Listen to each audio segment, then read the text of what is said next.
CMA അങ്ങ് മുഖ്യമന്ത്രിയായിരിക്കുന്ന കാലത്താണ് ശബരിമലയിൽ ഈ സംഭവങ്ങൾ നടന്നിരിക്കുന്നത്. അങ്ങയുടെ സർക്കാർ ഏൽപ്പിച്ചതാണ് പത്മകുമാറിനെ ആയാലും വാസുവിനെ ആയാലും ആ സ്ഥാനം. സ്വാഭാവികമായി അവരിങ്ങനെ ഒരു കേസിൽ പെടുന്നു, അവരിതിൻ്റെ ഗൂഢാലോചന നടത്തുന്നു എന്ന വിവരങ്ങൾ വരുന്നു. ആ സമയത്ത് മന്ത്രി എന്ന നിലയിൽ താങ്കൾ അന്നത്തെ മുഖ്യമന്ത്രി കൂടിയാണല്ലോ, കടകംപള്ളിയോട് ചോദിച്ചിരുന്നോ CMA എന്താണെന്ന് സംഭവിച്ചത്, എന്താണ് ഉണ്ടായത് എന്ന കാര്യം? ഈ കാര്യത്തിൽ SIT അന്വേഷണം നടത്തിക്കൊണ്ടിരിക്കുകയാണ്. ആ അന്വേഷണത്തിന്റെ ഭാഗമായിട്ടുള്ള കാര്യങ്ങൾ ഇപ്പോൾ കോടതിയുടെ മുന്നിൽ വന്നുകൊണ്ടിരിക്കുന്നുണ്ട്.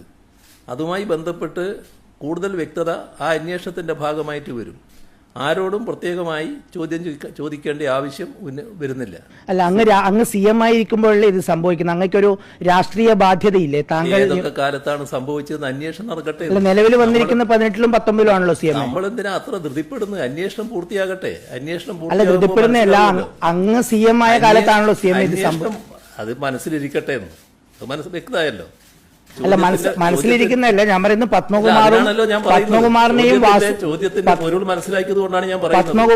വാസുവിനെയും അങ്ങാണല്ലോ അതിന്റെ ഭാരവാഹികളാക്കുന്നത്. അവരുടെ നിങ്ങൾക്ക് എന്താ തർക്കിക്കുകയാണോ വേണ്ടത്? അല്ല, തർക്കിക്കല്ല, നമ്മളതിന്റെ ചോദിക്കും. അതാ ചോദിച്ചത്. അതായത് അന്ന് കടകംപള്ളിയോട് ചോദിച്ചിരുന്നോ എന്നാണ് ചോദിക്കുന്നത് ഈ സംഭവിച്ചതിനെ കുറിച്ചിട്ട്. ദേവസ്വം മന്ത്രിയാണല്ലോ പറയുന്നതിന് ശേഷം മാത്രമേ ഇദ്ദേഹം പറയൂ. പറഞ്ഞോളൂ CM, നിങ്ങളതിന് ഉറപ്പുണ്ടാകും. പറഞ്ഞോളൂ. കാരണം ഇദ്ദേഹത്തെ ഇങ്ങനെ കാണുന്നുണ്ട് ഞാൻ പലപ്പോഴായിട്ട് ഇവിടെ.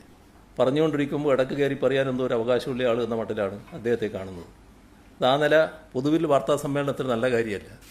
ആരായാലും പാലിക്കേണ്ട ചില മിനിമം രീതികളുണ്ട്. അത് നിങ്ങൾക്ക് എല്ലാവർക്കും ബാധകമായിട്ടുള്ള കാര്യം തന്നെയാണ്.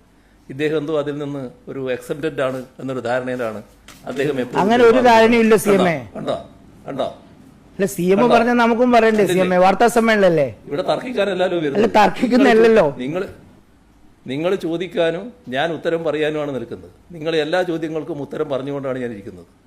അവിടെ അനാവശ്യമായ തർക്കം ഉന്നയിക്കുന്നൊരു പ്രത്യേക രീതി ഇദ്ദേഹം സ്വീകരിച്ചു വരികയാണ്.